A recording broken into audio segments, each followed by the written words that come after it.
ভাবি। রাফি, কিছু বলবা? কিছু তো বলতে চাই, সেটা হচ্ছে যে দেখছো ভাবি, তোমাদের ম্যারিড লাইফের ফার্স্ট ডে, আর ভাইয়া এটা কি করলো, তোমাকে একা ফালায় চলে গেল। ভাইয়া শুধু বাতাসেই বড় হয়েছে, মাথায় একদমই কিছু নাই, এই জন্যই আমাদের ঝগড়া লাগে। এনিওয়েজ ভাবি, আর যদি তোমার একা একা ফিল হয় তাহলে তুমি যেটা করতে পারো, তোমার বোনকে ডাকতে পারো। তোমারও একা ফিল হলো না, আমার ভালো লাগলো। ও ভাবি, তুমি হচ্ছে ভাইকে একটু কল দাও, দিয়ে দেখো ঠিকঠাক ভাবে পৌঁছেছে কিনা। শত হোক তোমার হাজবেন্ড।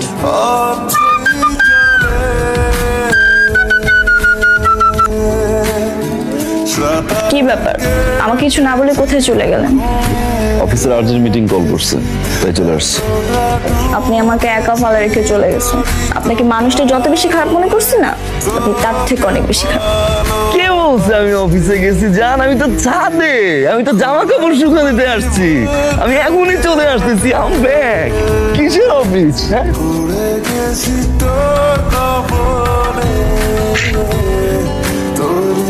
কেমন গেল তোমার মিটিং? এত তাড়াতাড়ি আসলা কেন? কি এখন আমাকে মারবা? বের বলবো তোমাকে হসপিটাল থেকে তুলে নিয়ে আসছে, আমার চুল ধরবা, ধরে বলবা আমার চুল কাটি না কেন।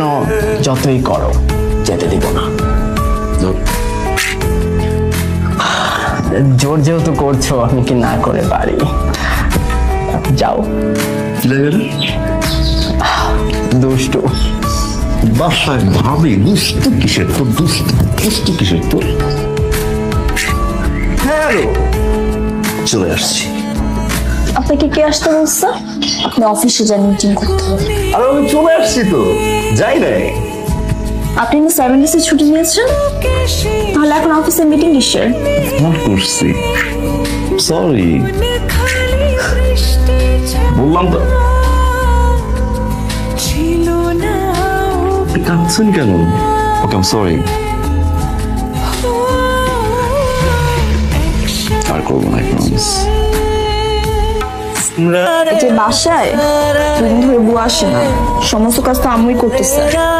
না, আমি যদি আম্মুকে হেল্প না করি তাহলে ভালো বউটা কিভাবে হবো?